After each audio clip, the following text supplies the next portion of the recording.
Bonsoir à tous et bienvenue sur D8 pour un nouveau voyage au bout de la nuit, une nouvelle soirée littéraire. Alors ce soir, nous allons continuer la lecture de 20 000 lieues sous les mers de Jules Verne. 20 000 lieues sous les mers que vous connaissez très probablement pour son livre ou encore ses adaptations cinématographiques, télévisuelles ou en bande dessinée. C'est un roman initiatique où les héros pénètrent au cœur de l'inconnu, au fond des océans. Jules Verne s'appuie sur les connaissances scientifiques de son époque pour décrire le milieu marin. Il fait également œuvre d'anticipation en imaginant la possibilité de descendre dans les fins fonds des profondeurs encore inexplorées à cette époque. Donc je vous invite et vous embarque dans le Nautilus. Nous avons passé à la lecture. N'hésitez pas à réagir sur les réseaux sociaux #VBN, lâchez vos avis, vos commentaires, vos idées, ainsi que sur notre page Facebook Voyage au bout de la nuit. Passons à la lecture.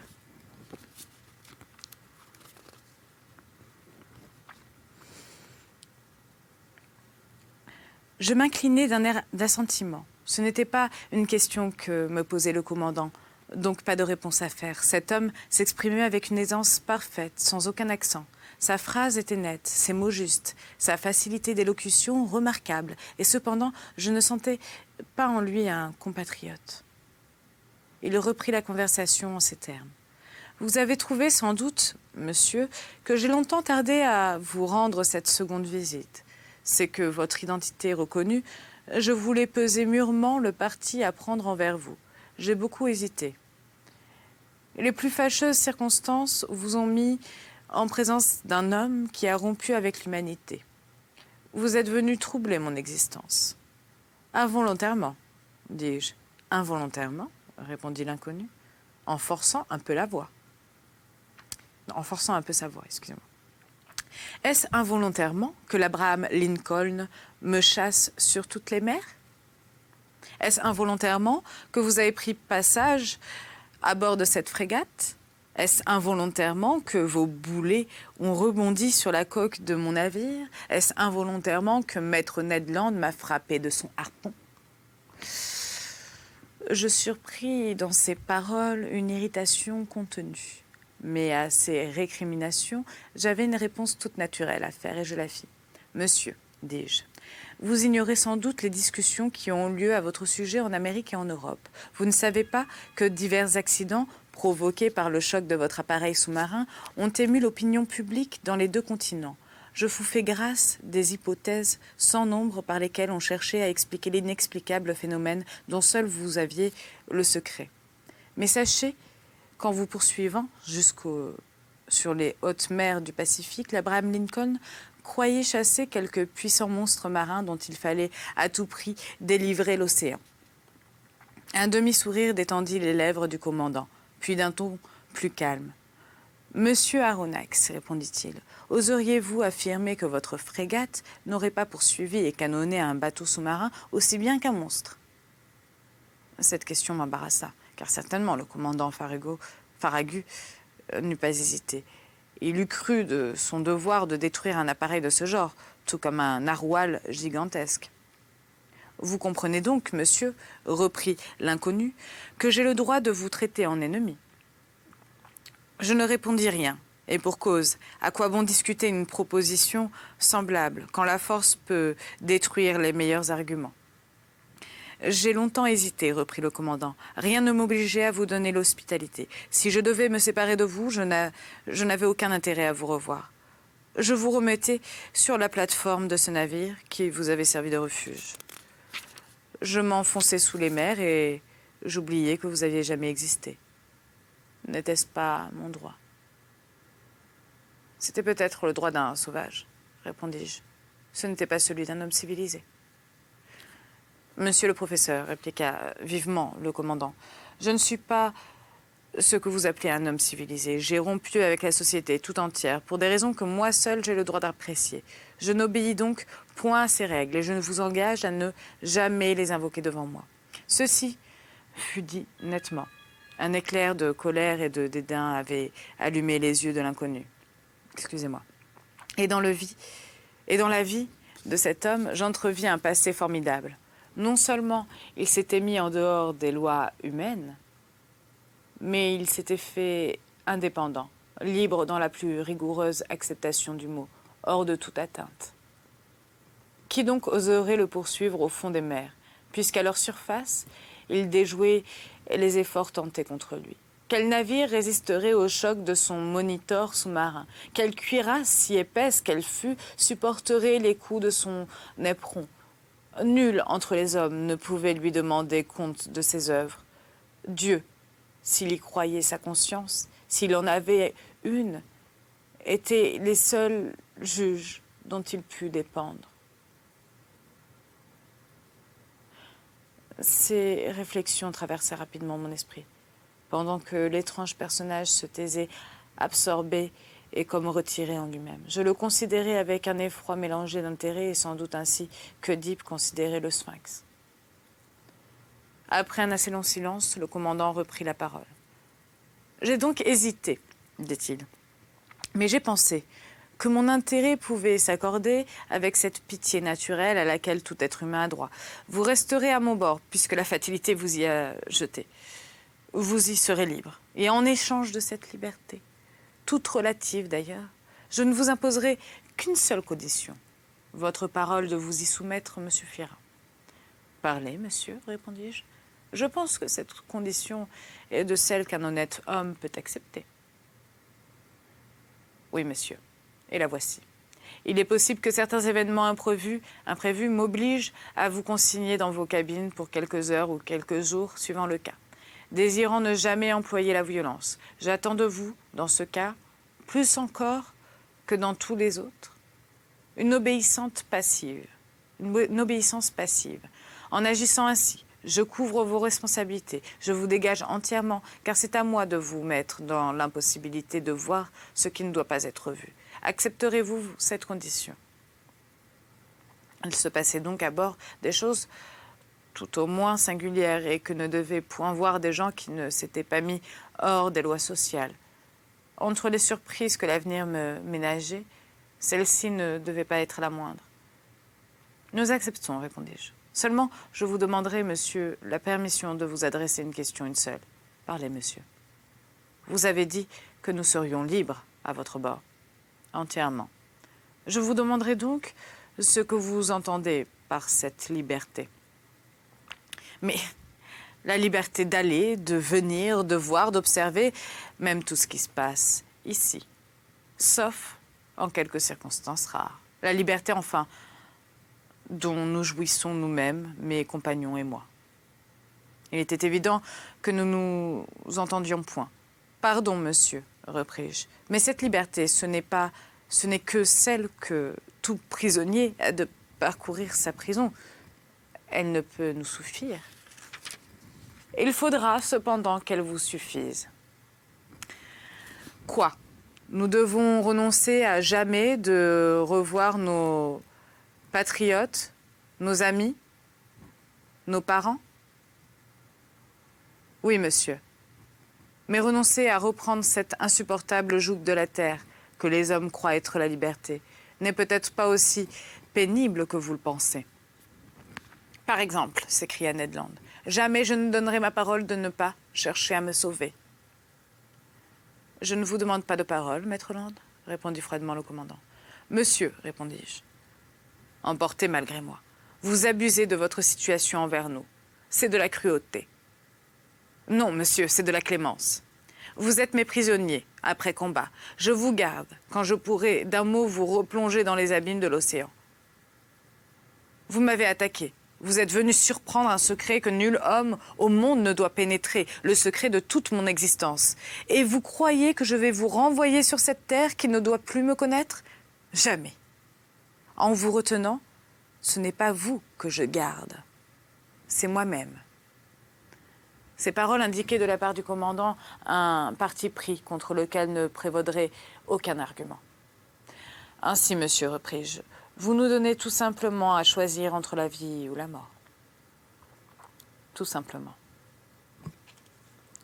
Mes amis, dis-je, à une question ainsi posée, il n'y a rien à répondre. Mais aucune parole ne nous lie au maître de ce bord. Aucune, monsieur, répondit l'inconnu. Puis, d'une voix plus douce, il reprit. Maintenant, permettez-moi d'achever ce que j'ai à vous dire. Je vous connais, monsieur Aronnax.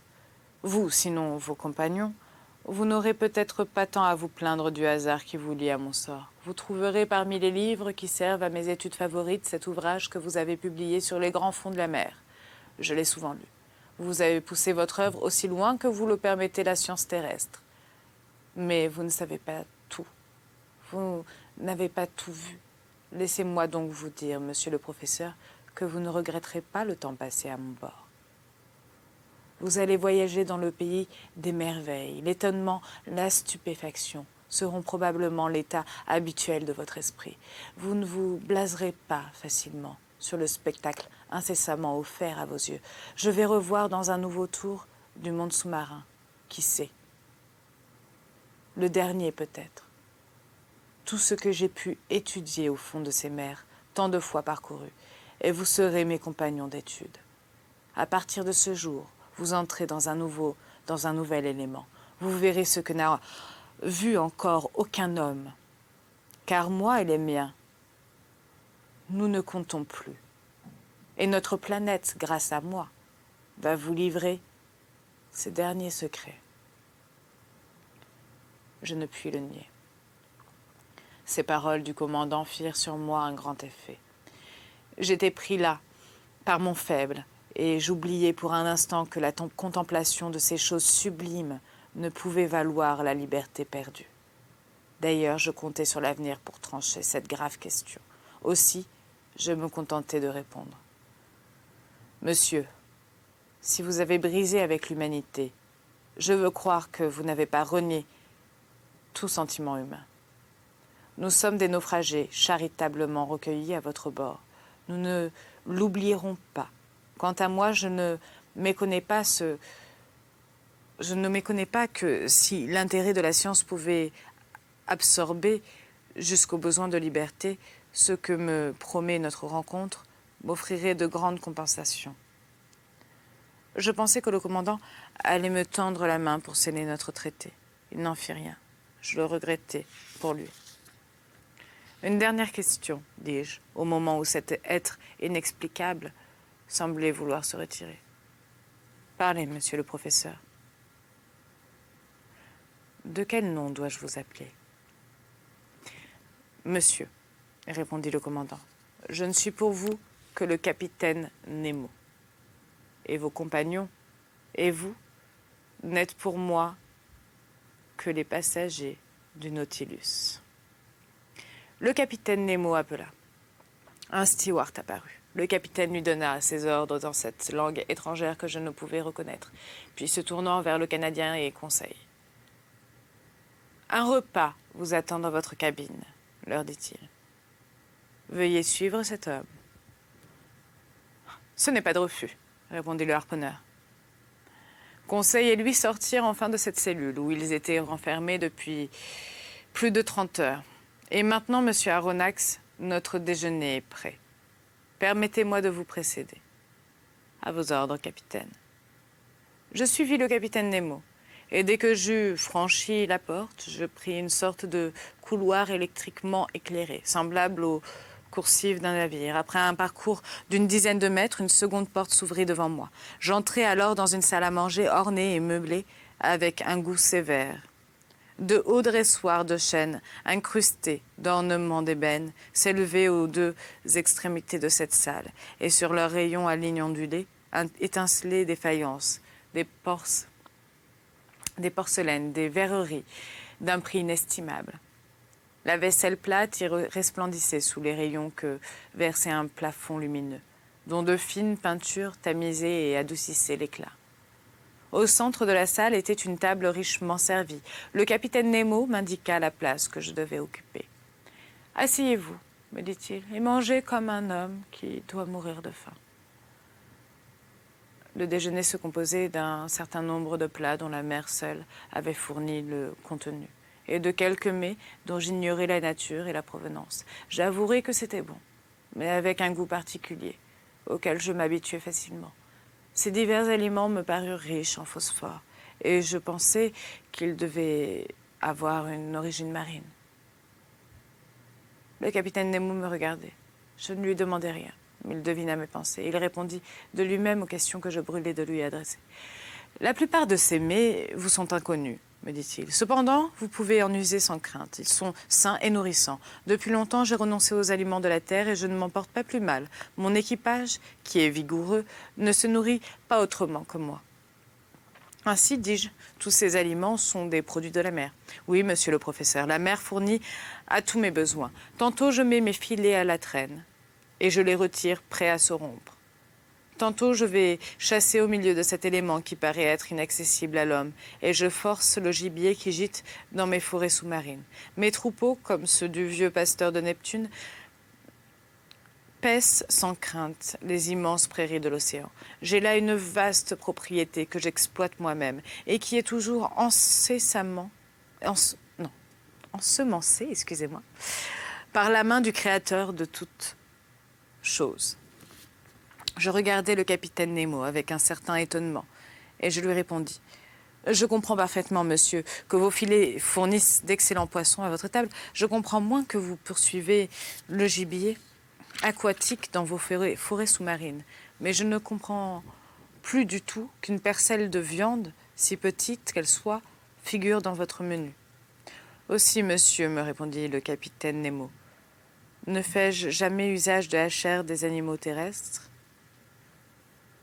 Ceci, cependant, repris-je en désignant un plat où restaient encore quelques tranches de filet, ce que vous croyez être de la viande, monsieur, le professeur, n'est autre chose que du filet de tortue de mer.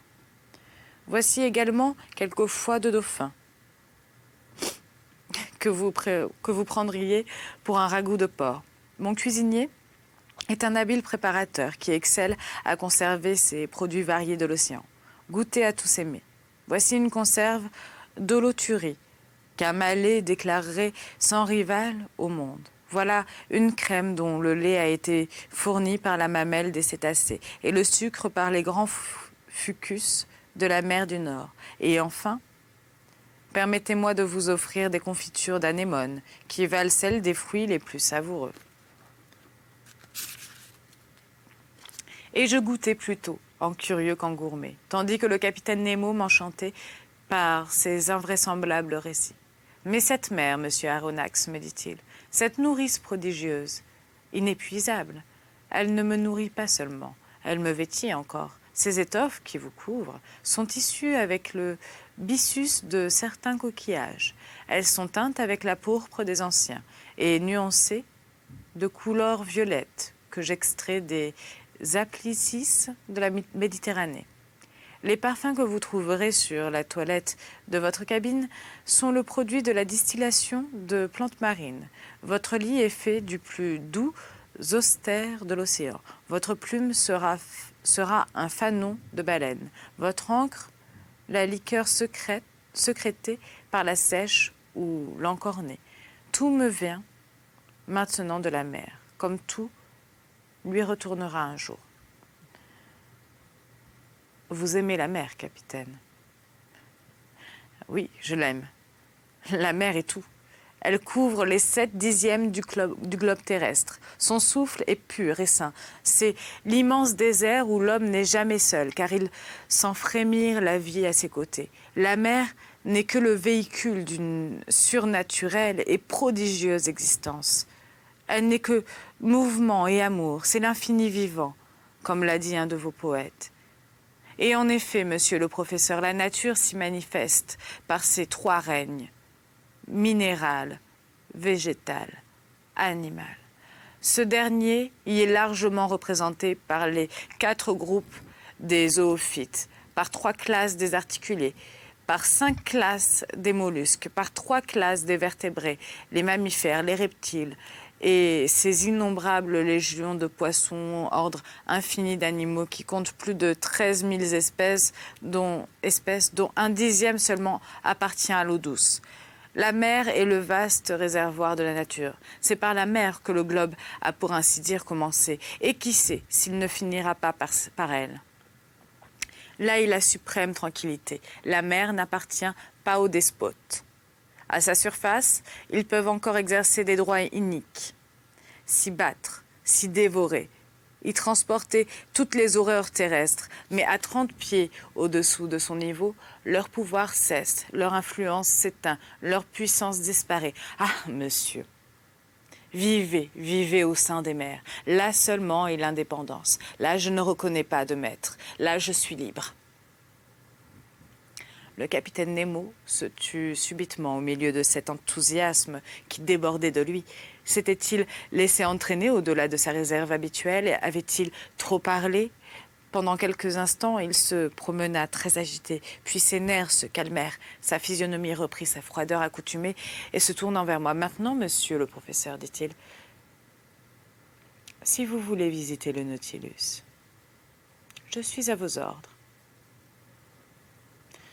Chapitre 11. Le Nautilus. Le capitaine Nemo se leva. Je le suivis. Une double porte, ménagée à l'arrière de la salle, s'ouvrit, et j'entrai dans une chambre de dimension égale à celle que je venais de quitter. C'était une bibliothèque, de hauts meubles, en palissandre noir incrustés de cuivre, supportés sur leurs larges rayons un grand nombre de livres uniformément reliés. Ils suivaient le contour de la salle et se terminaient à leur partie intérieure par de vastes divans capitonnés de cuir marron qui offraient les courbes les plus confortables. De légers pupitres mobiles, en s'écartant ou se rapprochant à volonté, permettaient d'y poser le livre en lecture. Au centre se dressait une vaste table couverte de brochures entre lesquelles apparaissaient quelques journaux déjà vieux. La lumière électrique inondait cet harmonieux ensemble et tombait de 4 globes dépolis, à demi engagés dans les volutes du plafond. Je regardais avec une admiration réelle cette salle si ingénieusement aménagée et je ne pouvais en croire mes yeux.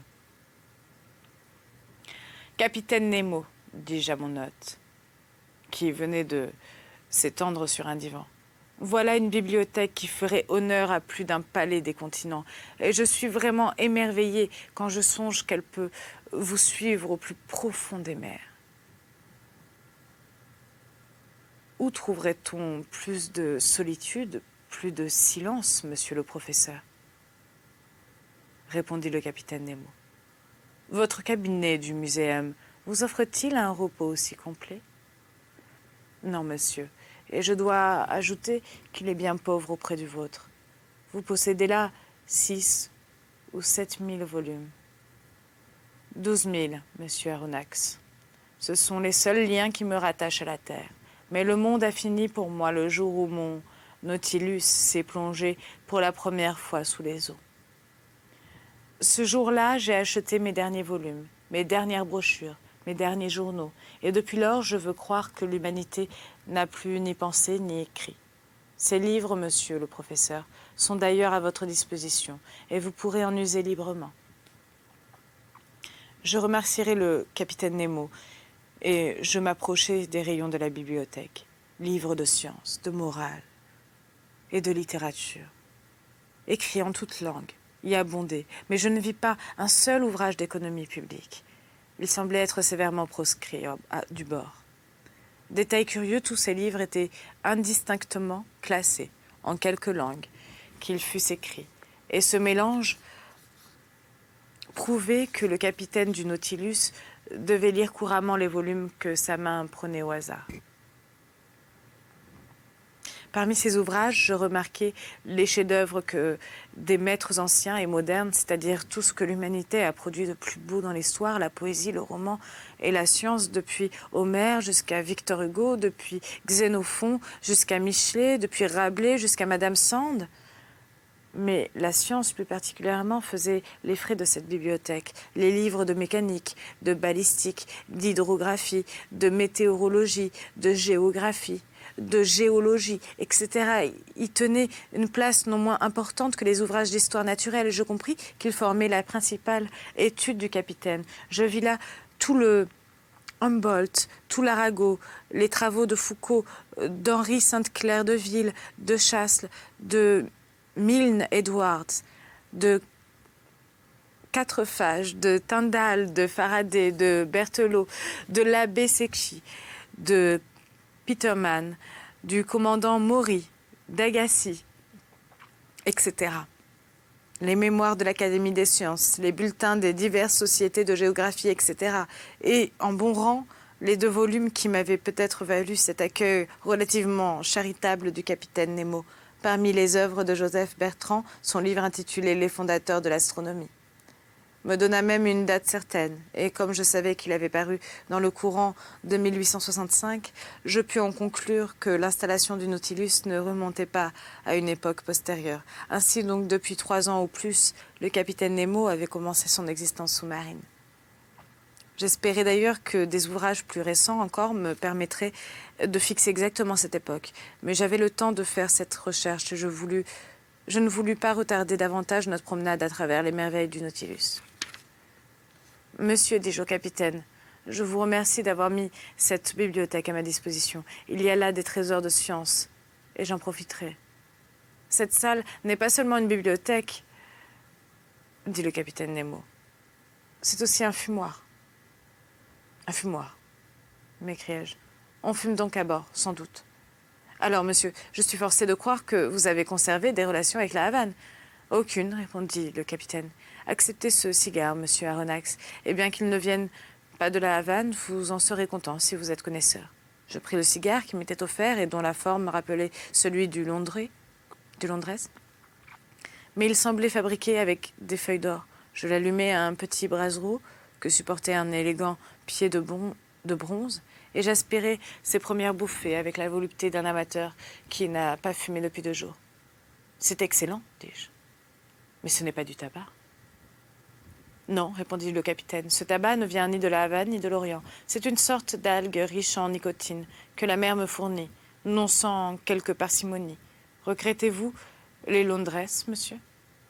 Capitaine, je les méprise à partir de ce jour.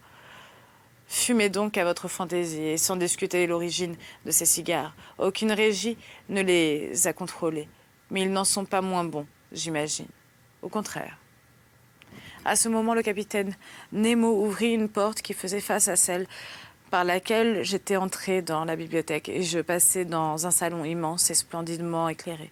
C'était un vaste quadrilatère, à pans coupés, long de 10 mètres, large de 6, haut de 5, un plafond lumineux décoré de légères arabesques, distribué un jour clair et doux sur toutes les merveilles entassées dans ce musée.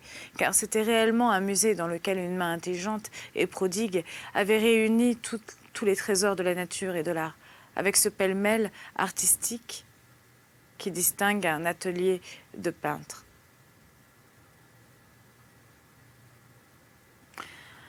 Une trentaine de tableaux de maîtres à cadres uniformes, séparés par d'étincelantes panoplies, ornaient les parois tendues de tapisserie d'un dessin sévère. Je vis là des toiles de la plus haute valeur et que, pour la plupart, j'avais admirées dans les collections particulières de l'Europe et aux expositions de peinture. Les diverses écoles des maîtres anciens, étaient représentées par une Madone de Raphaël, une Vierge de Léonard de Vinci, une nymphe de Corrège, une femme du Titien, une Adoration de Véronèse, une Assomption de Murillo, un portrait d'Holbein, un moine de Velázquez, un martyr de Ribera, une kermesse de Rubens, 2 paysages flamands de Téniers, 3 petits tableaux de genre de Gérardot, de Metsu, de Paul Potter, 2 toiles de Géricault et de Prudhon, quelques marines de Bacchiusen, excusez-moi, je ne connais pas ce nom, de Bacchiusen, désolée, et de Vernet. Parmi les œuvres de la peinture moderne apparaissaient des tableaux signés Delacroix, Ingres, Descamps, Troyon, Meissonnier, Daubigny, etc. et quelques admirables réductions de statues de marbre ou de bronze, d'après les plus beaux modèles de l'Antiquité, se dressaient sur leurs piédestaux dans les angles de ce magnifique musée. Cet état de stupéfaction que m'avait prédit le commandant du Nautilus commençait déjà à s'emparer de mon esprit. Voilà, c'est ainsi que se termine donc notre lecture de ce fabuleux livre d'aventure et initiatique, donc 20 000 lieues sous les mers. J'espère que vous avez passé un agréable moment. Je vous dis à tout bientôt pour la suite de la lecture. N'hésitez pas à réagir sur les réseaux sociaux, #VBN, ainsi que sur notre page Facebook Voyage au bout de la nuit. À tout bientôt.